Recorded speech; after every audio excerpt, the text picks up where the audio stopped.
So hello everyone, कैसे हो आप लोग। मैं वर्षा, आपकी टीचर, आपकी दोस्त, आपकी mentor. Welcome to this online learning platform the next level academy. और आई होप आप अच्छे होंगे। और मैं आपको पढ़ा रही हूँ यूपी का करंट अफेयर। जैसा आपको पता होगा, मैंने प्रॉमिस किया है कि मैं 6 मंथ्स का करंट अफेयर आपका करा दूँगी। ये है मई मंथ का करंट अफेयर। ओके। और पहले मैं आपको इम्पॉर्टेंट करंट अफेयर्स करा दूंगी जो भी इस मंथ में इम्पॉर्टेंट है। उसके बाद मैं आपको एमसीक्यूज़ कराऊंगी। ओके, तो बिना देरी के, बिना टाइम वेस्ट के चलिए स्टार्ट करते हैं। This is our first question, evacuation slide. तो चलिए देखते हैं इसमें क्या है।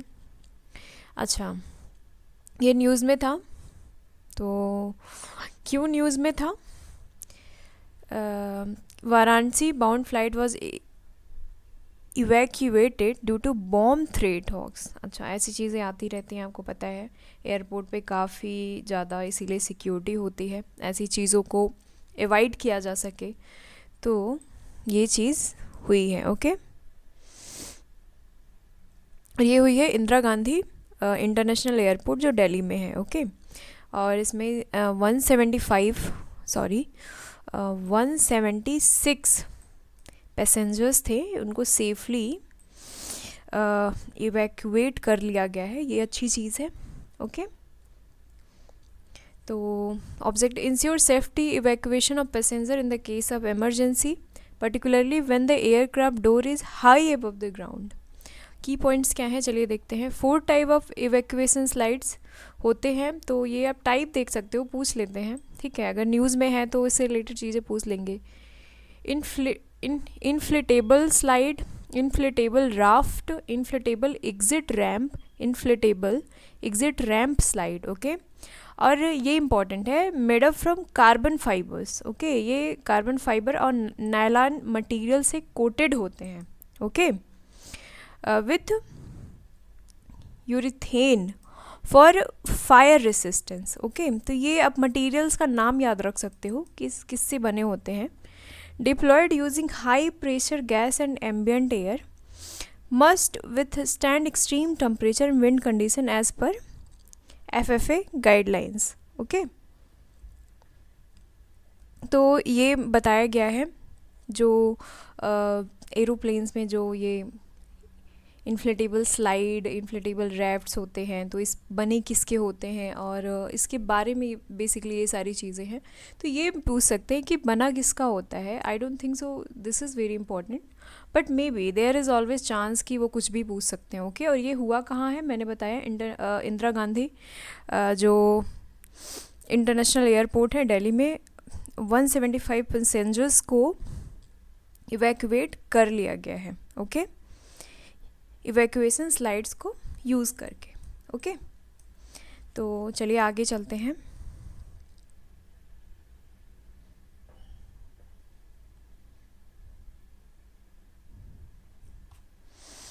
Okay, let's move ahead. तो this is the new topic, Uttar Pradesh set to invest in civil aviation. चलिए देखते हैं क्या है इसमें। अट्रैक्ट $2 billion इन प्राइवेट, ये फैक्ट्स याद रख सकते हैं, in private investment to boost civil aviation infrastructure. मतलब वही एयरपोर्ट्स वगैरह को बनवाना, वहाँ पे इंफ्रास्ट्रक्चर को, और जहाँ पे लोगों को फैसिलिटीज़ नहीं है। ठीक है, मतलब वहाँ पे एयर फैसिलिटीज़ को प्रोवाइड करना। ओके, उड़े देश का आम नागरिक, आपने सुना ही होगा। ठीक है, गवर्नमेंट की स्कीम है। Key events focus on aviation training, aircraft maintenance, aero sports, operationalising 225 routes under regional connectivity scheme. तो इसमें कुछ ऐसा कुछ है नहीं जो आपको समझ में नहीं आ रहा होगा। तो फोकस एरिया क्या है? एविएशन ट्रेनिंग, एयरक्राफ्ट को मेंटेन करना, एयर स्पोर्ट्स, और ये रीजनल कनेक्टिविटी स्कीम के अंतर्गत आता है। Okay. Importance, increase the number of flyers by 20% in 2024, signaling aviation growth, introduction of helicopter taxis in major tourist spots. Okay, तो this can be important. Okay, और मैं आपको बता दूं कि ये उत्तर प्रदेश गवर्नमेंट टूरिज़्म के लिए कर रही है, जो ये हेलीकॉप्टर टैक्सीज़ वगैरह। और ये बेसिकली कौन कौन से प्लेसेस को इसमें चुना गया है मैं बता देती हूँ आपको। ये है अलीगढ़, ओके, आप मेरे नाम पे जाना, अलीगढ़ और Azamgarh, okay, Azamgarh and Chitrakoot and Shravasti, Moradabad and Sonbhadra. Okay, नाम याद रख सकते हो आप,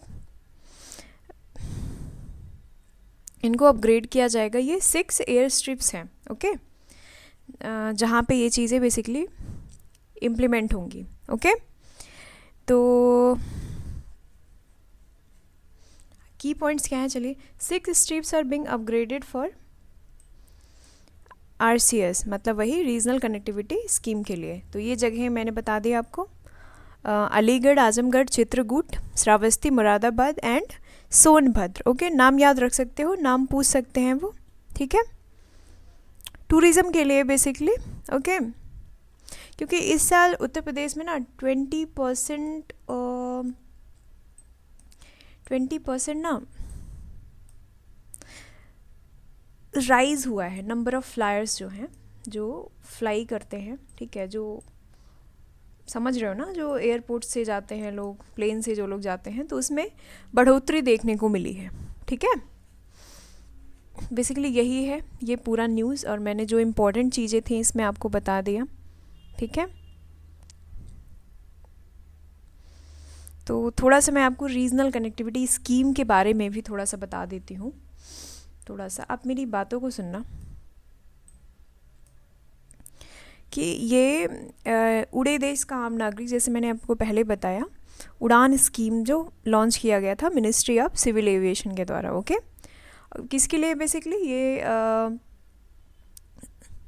रीजनल कनेक्टिविटीज़ की इन्हेंसमेंट के लिए है। मतलब जो भी जगहें जहाँ पे एयरपोर्ट्स नहीं हैं या फिर जहाँ पे लोगों को दिक्कतें हो रही हैं अभी, जैसे रोड्स जहाँ पे नहीं होते हैं सरकार रोड्स बना रही है, इसी तरीके से ये भी स्कीम है, ठीक है, एयरपोर्ट्स के लिए, ठीक है। तो ऑब्जेक्टिव यही है, improve the connectivity to remote and regional areas of India. Okay, tourism का इससे एक्सपेंशन होगा, बहुत सारी चीज़ें होंगी, ठीक है, एक चीज़ से बहुत सारी चीज़ें जुड़ी होती हैं, ठीक है।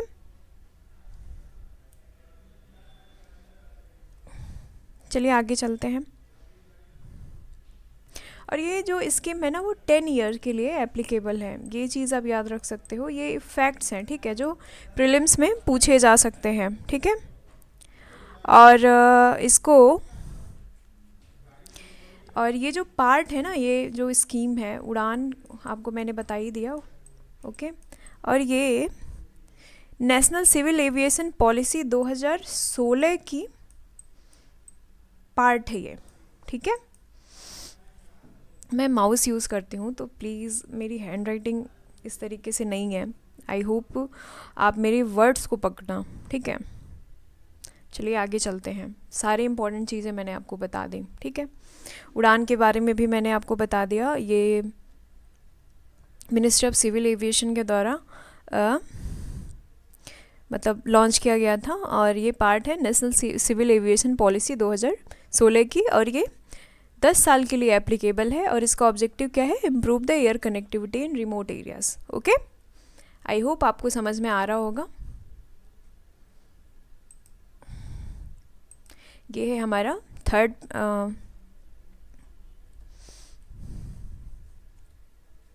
अच्छा, रीजनल कनेक्टिविटी स्कीम, इसके बारे में मैंने आपको पहले बता ही दिया। Enhance air connectivity in remote areas and promote affordable air travel 2016।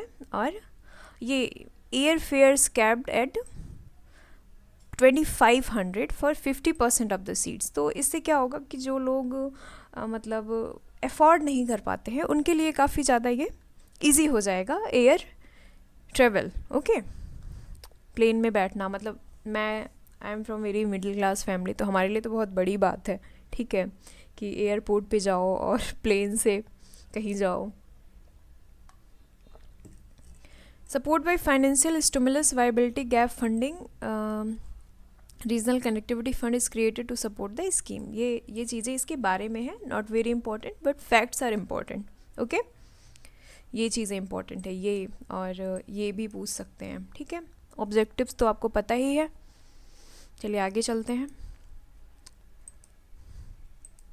चलिए इसके बारे में जानते हैं क्या है ये है Uttar Pradesh the leading producer of prime ministers. जैसा आपको पता है कि उत्तर प्रदेश का लोकसभा जो सीट है वो 80 है, पता ही होगा आपको। ठीक है, सबसे ज़्यादा जो नेता जाते हैं ना लोकसभा में वो उत्तर प्रदेश से ही जाते हैं, सबसे बड़ी कॉन्स्टिट्यूंसीज है उत्तर प्रदेश। ओके, तो चलिए जानते हैं, एक एक करके सारी चीज़ें पढ़ते हैं।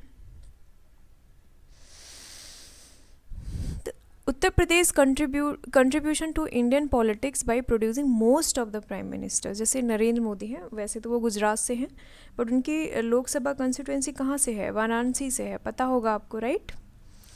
6 PM were burn in UP, okay, and 9 have presented the state in the Lok Sabha. Okay, 75% of the Indian prime minister tenure has been serve bye representatives from Uttar Pradesh. Okay, समझ में आ रहा होगा आपको। जहाँ पे समझाने वाली चीज़ें होंगी मैं वहाँ पे आपको समझाऊंगी। Okay, Varanasi significance is electing the current PM Narendra Modi, as I told you. जैसे जो नेहरू थे वो भी आपको पता ही होगा, वो भी वहीं से थे, इंदिरा गांधी भी वहीं से थी, तो बहुत सारे जो प्राइम मिनिस्टर्स हैं ना वो यहीं से, ठीक है, आए हैं। तो बेसिकली इसी के बारे में न्यूज़ है। ठीक है, से अटल बिहारी वाजपेयी, ओके, ऐसे नेहरू, इंदिरा गांधी, अटल बिहारी वाजपेयी, और जो हमारे अभी प्राइम मिनिस्टर हैं Narendra Modi.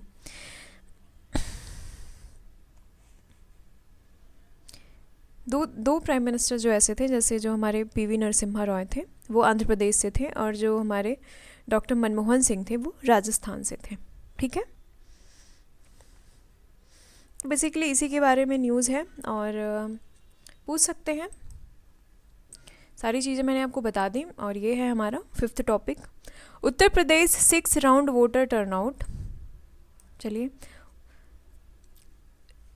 Record voter turnout in the 6th phase of 2024 Lok Sabha election की events. Voter turnout stood at 54.3%, slightly lower than 2019 election. Okay, तो बेसिकली यही न्यूज़ है। ठीक है, election data provide insight into voters behaviour in Purvanchal region. मैं भी Purvanchal reason से ही आती हूँ। ठीक है, तो पूर्वांचल रीजन आपको पता ही होगा ना, गोरखपुर के साइड जो एरिया है, गोरखपुर, प्रयागराज और उधर की जो एरियाज़ हैं। ठीक है, अच्छा मैं आपको बता दूं कि कितने फेजेस में जो हैं वो इलेक्शन हुए थे। ठीक है, ये आपको जानना ज़रूरी है। तो यहाँ क्योंकि उत्तर प्रदेश एक बड़ा स्टेट है, तो वेस्ट यूपी है ना, वेस्ट यूपी में फर्स्ट 3 फेज़ हुए थे। ओके, और हमारे सेंट्रल यूपी में फेज़ 4 एंड फेज़ 5 हुआ था। ओके, 1 से 3 तक वेस्ट यूपी में, और 4-5 जो हुआ था वो हमारा सेंट्रल यूपी में हुआ था। ओके, और ईस्ट यूपी में हमारा 6th फेज़ हुआ था। ओके, 6th फेज़ हुआ था हमारे पूर्वांचल रीजन में, जिसको ईस्टर्न यूपी भी बोला जाता है। ठीक है, और इसका परसेंटेज फर्स्ट फेज़ में जो परसेंटेज था वो 61.11% था। ठीक है, सेकेंड फेज़ में 55 और 57 था, और सबसे कम जो था ना वो यही बताया जा रहा है जो 6th फेज़ में था। ठीक है, और पूर्वांचल रीजन में कौन कौन सी जगहें आती हैं आपको पता होना चाहिए। हमारा देखिए, जो चीज़ें इंपॉर्टेंट है वो चीज़ें भी मैं आपको बता रही हूँ। अगर न्यूज़ में कोई जगह दी गई है ना तो उसके बारे में आपको उसके स्टैटिक्स भी जानना बहुत ज़रूरी है। ठीक है, जौनपुर, संत रविदास नगर, आजमगढ़, वाराणसी, गोरखपुर, बलिया, गाज़ीपुर। ठीक है, और जो नॉर्दर्न प्लेन है वो राप्ती और घाघर रिवर, हमारे वहाँ उसको राप्ती मतलब गोरखपुर में, तो इसीलिए फ्लड वगैरह भी आते हैं। ठीक है, राप्ती और घाघर रिवर। ओके, चलिए ये इंपॉर्टेंट चीज़ें थी, मैंने आपको बता दी। PMC issues notice for spreading pollution. Okay, चलिए देखते हैं क्या न्यूज़ है। की इवेंट्स पहले जान लेते हैं। Prayagraj municipal corporation issued notice to 9 departments including PDA, PWD, NCR for contributing to air pollution. तो देखो, ये कंस्ट्रक्शन वगैरह होता है ना, तो उससे पर्टिकुलेट मैटर्स जो होते हैं, आपने पढ़ा ही होगा, PM 2.5 इस तरीके से करके, तो उसका बहुत ज़्यादा कंट्रीब्यूशन होता है एयर पोल्यूशन में। ठीक है, तो अगर ये सही तरीके से काम नहीं करते ना, कि गवर्नमेंट की गाइडलाइंस के हिसाब से काम नहीं कर रहे हैं, अपनी तरीके से कंस्ट्रक्शन करवा रहे हैं, तो फिर दिक्कत हो जाती। पीडीए क्या है? पीडीए है Prayagraj development authority. Okay, PWD आपने सुना होगा, पब्लिक वर्क डिपार्टमेंट। और ये क्या है? एनसीआर जो है, नॉर्थ सेंट्रल रेलवे। ओके, तो इसने प्रयागराज म्यूनिसिपल कॉरपोरेशन ने नोटिस जारी किया है। Importance highlight efforts to control pollution in smart cities. Okay. Department advised to use green curtains, water sprinklers and mist gun. Failure to comply lead to enforcement action. ये अच्छा चीज़ है, ठीक है। Guidelines को सबको फॉलो करना पड़ेगा, और इसी के बारे में ये न्यूज़ है, ठीक है। और ये एयर पोल्यूशन जो राइज़ हो रहा है ना, वो कंस्ट्रक्शन वगैरह की वजह से ही हो रहा है। और पर्टिकुलेट मैटर्स जो होते हैं ना, वो अच्छा, पर्टिकुलेट मैटर्स क्या है? जो इंडेक्स हमारा जो बनता है ना, वो किन चीज़ों को लेके बनता है। चलिए मैं इसको थोड़ा सा मैं आपको बता दे रही हूँ, ठीक है। पर्टिकुलेट मैटर्स जो होते हैं, PM10 जो होता है, वो जनरली 10 माइक्रोमीटर का होता है। जो हमारा PM10 जो होता है, वो 10 माइक्रोमीटर का होता है। ओके, और ये इनहेलेबल होते हैं। ओके, और PM 2.5 जो होता है, ये इम्पॉर्टेंट है, इन्वायरमेंट में पूछ सकते हैं, ठीक है। कनेक्ट करना बहुत ज़रूरी है। कोई भी न्यूज़ पढ़ रहे हो, उसको छोड़ मत दो, न्यूज़ पढ़ के उसके बारे में जानो। अगर पर्टिकुलेट मैटर्स दिया गया है तो अच्छा जानो कि क्या होते हैं वो, कौन कौन सी गैसेस उसमें आती हैं, ठीक है। तो ये क्या होते हैं? ये 2.5 माइक्रोमीटर के होते हैं। ओके, और इनसे क्या होता है कि अस्थमा, बेसिकली लंग्स डिजीज़ जो होती हैं, ज़्यादातर होती हैं। अस्थमा हुआ, हार्ट बीट इरेगुलर हो जाएगा, लंग्स में दिक्कतें आ जाएंगी, ठीक है। और ये बेसिकली कंस्ट्रक्शन साइट्स वगैरह जो होते हैं, फायर, और ये जो बिल्कुल स्मॉल पार्टिकल्स होते हैं ना, उसकी वजह से होता है, ठीक है। तो इसी को लेके नोटिस थी। और इसमें गैसेस कौन कौन से आते हैं, इसके बारे में जान लेते हैं थोड़ा सा।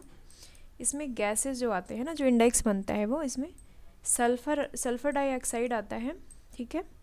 ओजोन आता है, नाइट्रोजन डाइऑक्साइड आता है, NO2, CO2 है, ठीक है। और हमारा कार्बन मोनोऑक्साइड आता है, ठीक है। अमोनिया आता है, NH3, और लीड आता है। ओके,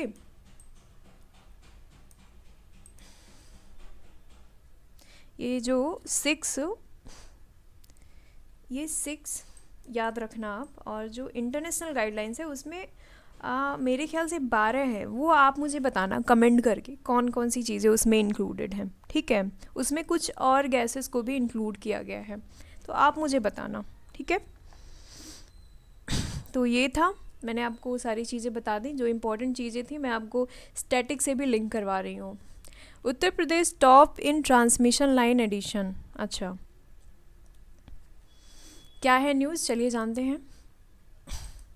की event, Uttar Pradesh power transmission corporation limited added 1460 circuit kilometre of transmission line in financial year 2024। Okay, अच्छा, contributed more than 20% of total state sector transmission in line addition, ठीक है। Importance, surpass the other state like Gujarat, Tamil Nadu in transmission line expansion. यहाँ से question बन सकता है, ठीक है, ठीक है। तो ये टॉप स्टेट बन गया है उत्तर प्रदेश, ठीक है, ट्रांसमिशन लाइन। हेलो, चलिए, Uttar Pradesh power transmission corporation limited added 1460 circuit kilometre of transmission line sorry. तो ये फर्स्ट स्टेट बन गया है, ठीक है, सबसे टॉप स्टेट। उसके बाद कौन आता है? गुजरात आता है, उसके बाद आता है तमिलनाडु, ठीक है, उसके बाद बिहार आता है, ठीक है। तो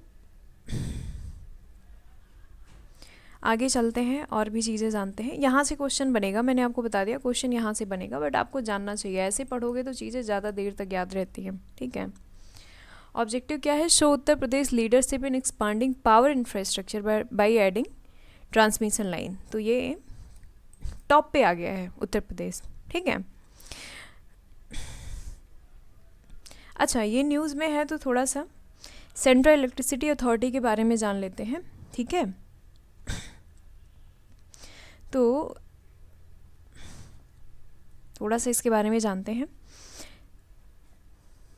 section 70 of the electricity act 2003, ठीक है, इसको कॉन्स्टिट्यूट किया गया है। इस एक्ट के अंदर जो सेंट्रल जो इलेक्ट्रिसिटी एक्ट 2003 है, ओके। अच्छा, इसका ऑब्जेक्टिव क्या है? Formulate a national electricity plan every 5 year, ठीक है। प्लान्स फॉर्मुलेट कर लगता है इलेक्ट्रिसिटी से लेके हर 5 साल पे, ठीक। और ये किसके अंडर वर्क करता है? मिनिस्ट्री ऑफ पावर, ठीक है। और ये लोकेटेड कहाँ है? लोकेटेड है न्यू दिल्ली में। हम किसकी बात कर रहे हैं? सेंट्रल इलेक्ट्रिसिटी अथॉरिटी की, ठीक है। इसमें बात की गई है Uttar Pradesh power transmission corporation limited की। इसके बारे में भी थोड़ा सा जान लेते हैं। इसको इस्टेब्लिश किया गया था, स्पेशली जो प्रीलिम्स के लिए है ना, मैं वो चीज़ें आपको बता रही हूँ, ठीक है। 14 जनवरी 2000 में, ठीक है, 14 जनवरी 2000 में, ठीक, जनवरी 2000 में, ठीक। और इसका काम क्या है? बेसिकली ट्रांसमिशन, डिस्ट्रीब्यूशन और सप्लाई ऑफ इलेक्ट्रिसिटी, ठीक है। बस इतना ही आपको जानना है, इससे ज़्यादा कुछ भी नहीं।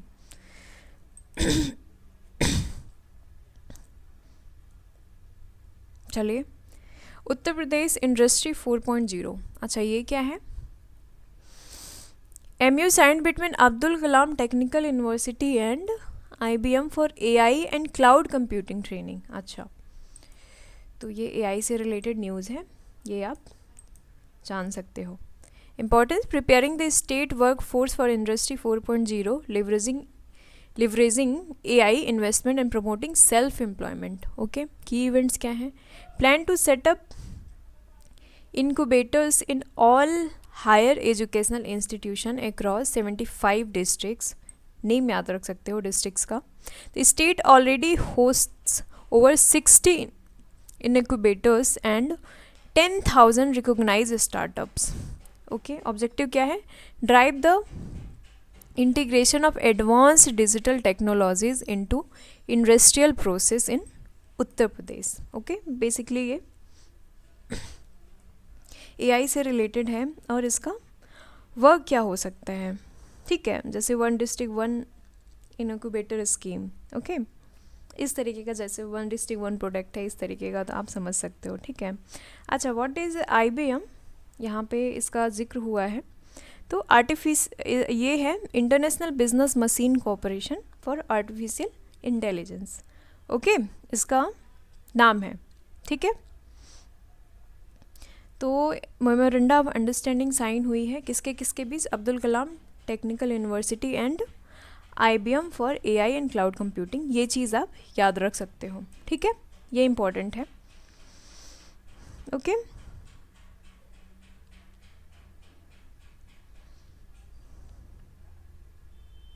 अच्छा, इंडस्ट्री 4.0 क्या है?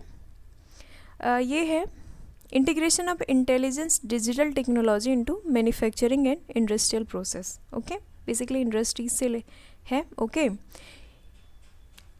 एआई को कैसे हम यूज़ कर सकते हैं, ठीक है, उससे हम कितना ज़्यादा आउटपुट निकाल सकते हैं, बेसिकली इसी से रिलेटेड है। ओके, और उत्तर प्रदेश जो है ना कंट्री का फोर्थ लार्जेस्ट स्टार्टअप इकोसिस्टम है, इसको आप याद रख सकते हो, ठीक है। और यूपी के पास ना यूनिकॉर्न्स, आप अगर पढ़ते होगे ना कोई भी न्यूज़ पढ़ोगे, अगर आप कोई न्यूज़पेपर पढ़ रहे हो तो यूनिकॉर्न्स के बारे में आपने सुना होगा, ठीक है। तो यूपी जो है ना 108 यूनिकॉर्न्स हैं, अभी आपको उस टाइम पहले पढ़ा भी होगा न्यूज़ में, ठीक है। उसमें से 8 यूनिकॉर्न्स ना यूपी से हैं, ठीक है। इसमें है फिज़िक्स वाला है जो है, ठीक है, पेटीएम है, पेटीएम मॉल, इस तरीके से और भी सारे हैं। अच्छा, यूनिकॉर्न्स क्या होता है, जिसका मार्केट कैपिटलाइजेशन जो होता है ना वो 1 बिलियन होता है, ठीक है, ठीक है, 1 बिलियन होता है, ठीक है। फिनटेक, एडिटेक, ऐसे बहुत सारे हैं, मुझे भी इतना इसके बारे में नहीं पता, बट जो बेसिक चीज़ें हैं वो मैंने आपको बता दी, ठीक है।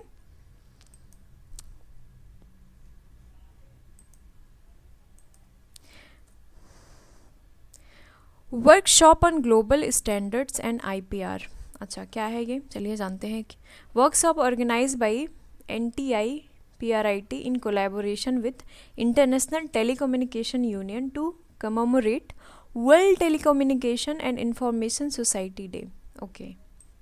Key points क्या हैं? Focused on raising awareness about global standards, IPR for telecommunication development, emphasize India's participation in upcoming global telecommunication standardization forum.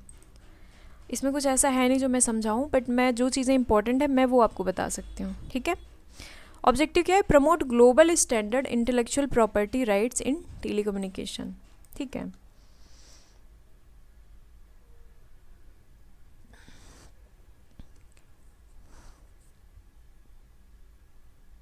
अच्छा, what is NTI-PRIT? It is a national telecommunication institute for policy research, innovation and training, और ये है गाज़ियाबाद में, okay, ये है गाज़ियाबाद में, ठीक है। इसके द्वारा ऑर्गेनाइज किया गया था, ठीक है।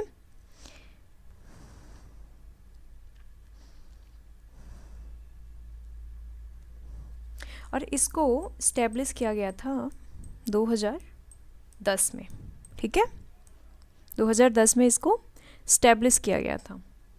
इतना इन्फॉर्मेशन आपके लिए इम्पॉर्टेंट है और ये न्यूज़ में था तो मैंने आपको बता दिया, ठीक है।